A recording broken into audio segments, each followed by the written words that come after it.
todo mundo cita o São Paulo como e pelo menos o que eu li, é que o São Paulo o objetivo desse ano é repetir o feito do Fluminense, brigar pela Libertadores. Conseguiu o tão sonhado tetra. É óbvio que o São Paulo tem chance, na minha visão, o São Paulo, depois do que fez na Copa do Brasil ano passado, tem total chance de conseguir esse feito. Mas uma coisa que eu não vejo se comentar, e eu tenho notado bastante, é que o São Paulo, apesar dessas contratações que ainda faltam fazer e tal, hoje o elenco do São Paulo ele é muito mais equilibrado. Quando o São Paulo joga com o Palmeiras na final da Supercopa, você percebe um Palmeiras caindo muito mais pós-substituições do que o próprio São Paulo. São Paulo jogou com o time alternativo ontem contra o poderosíssimo Água Santa, mas que, foi finalista ano passado e tal, não é um time dos mais horrorosos, apesar de não estar em divisão. E vem com o legado do Carpini, né? E aí foi bem, com o time totalmente alternativo, muito diferente do que o próprio Corinthians está fazendo com o seu time titular no Campeonato Paulista, para quem acha que é fácil, né? E mais do que isso, o Carpini tem uma outra característica diferente do Dorival. O Dorival ele é um ótimo técnico, mas fora de casa ele é uma tragédia. O São Paulo teve uma das piores campanhas do futebol brasileiro, do Campeonato Brasileiro no passado da Série A, fora de casa. Ficou, acho que ganhou na penúltima, ou não sei se nem se ganhou, né? Chegou a ganhar um jogo no finalzinho. Jogo no final ali. Também não lembro contra quem, mas teve papo de uma vitória fora de casa no Brasileirão inteiro. Exato. E o Carpini, por sua vez, é um técnico que encara os jogos fora de casa de uma outra forma, joga de maneira pragmática, pouco perde. Ele tem 4 derrotas, se eu não me engano, no ano passado inteiro, né? Sim. Por Água Santa e Juventude. É um cara que, e nesse aspecto, me parece, ainda mais com esse futebol brasileiro tá se mostrando, um Flamengo que ainda não chegou no seu máximo com o Tite, já tem alguns meses de trabalho, não é só o Flamengo desse ano, é o do fim do ano passado. O próprio Galo, que perdeu aí em casa pro Cruzeiro. O Palmeiras a gente sabe que é uma potência, mas depende muito do que o Palmeiras fizer nas Copas. Vocês acham que o São Paulo tem condições de brigar pelo título do Campeonato Brasileiro? Eu acho que tem.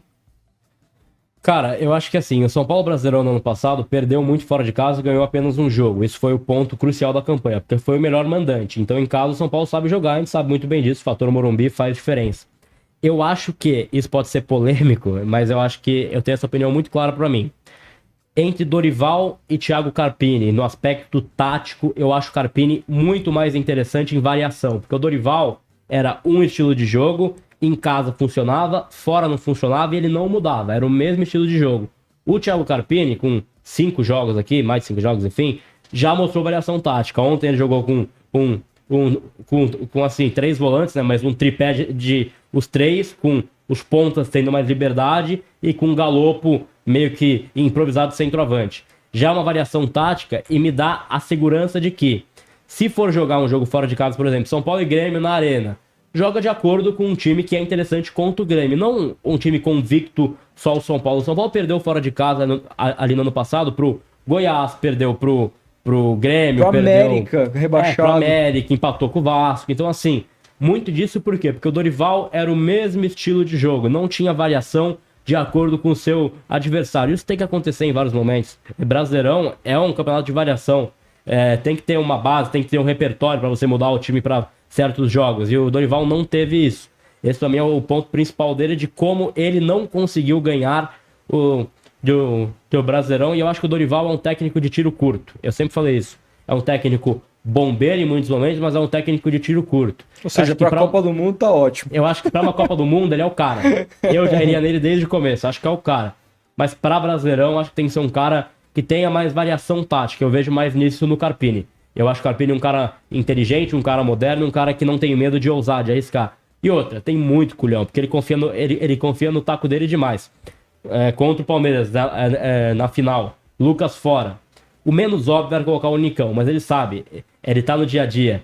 Ele vê que o cara treina bem, que o cara mostra que pode jogar. Eu nem acho que foi uma decisão acertada, tá? Achei que o Nicão não jogou absolutamente nada. Mas mostra uma convicção. Não, e assim, eu acho que pra o meio de campo fechar, foi interessante colocar o Nicão. Porque Você o acha que defensivamente foi interessante? Acho que foi interessante. Porque ofensivamente ele foi, né? Foi um pouco modo Nicão que a gente tava acostumado. Mas aí depois ele varia, coloca o Michel, que é uma improvisação na esquerda e tudo mais. Que aí, esse pra mim é um erro, entre aspas, dele, porque é um erro de elenco, acho. Acho que é uma montagem mal feita. Ele colocou o Michel na fogueira pra jogar na esquerda. E, cara, foi um baile na esquerda. Aí o Palmeiras começou a dar muita pressão ali, perdeu gols, graças a Deus, porque senão o São Paulo tava ferrado no jogo. Mas o Michel ali só escancarou que precisa ter um cara pra esquerda, porque, cara, tinha no banco o Patrick, que sente os jogos grandes, e tinha o Michel. Ele optou por usar o Michel improvisado. E eu acho um erro colocar o Michel como um cara defensivo. Ele não é um cara de marcação. Ele é um bom cara pra atacar. O Dorival usava ele como segundo volante também. Eu sempre achei uma loucura completa, porque ele é um cara... Ele foi o cara que mais fez pênaltis no último Brasileirão saindo do banco. Ele fez 3 pênaltis. É um cara que pra marcar é totalmente estabanado. Na história dos pontos corridos é o cara que mais fez pênaltis. Caralho, velho. Em uma única edição. 3 pênaltis. Então, assim, é um cara bem estabanado. Então tem que ter cuidado em colocar o Michel pra marcar. Eu tenho essa visão. Enfim, mas mostra uma lacuna no elenco. Mostra que precisava de um cara pra esquerda. Mas você vê o São Paulo brigando pelo título brasileiro? Cara, eu tenho muita dúvida sobre isso. Eu acho que assim, vai muito do que o Carpini vai variar. Vai muito da postura, porque em casa a gente fica tranquilo. Em casa o São Paulo vai ser um dos melhores mandantes ou o melhor mandante. Isso é um fato. São Paulo em casa sabe jogar bola, joga bem, tem o fator Morumbi, sabe jogar. Fora de casa foi o ponto do ano passado. Com o Thiago Carpini, tende a melhorar. E aí, cara, ganhando em casa e fora de casa você pontuando, você já passa a se credenciar para um título, né? Eu acho que o São Paulo tem que focar em G4, que já não busca há um bom tempo também, né? Foca em G4, mas acho que dá para buscar.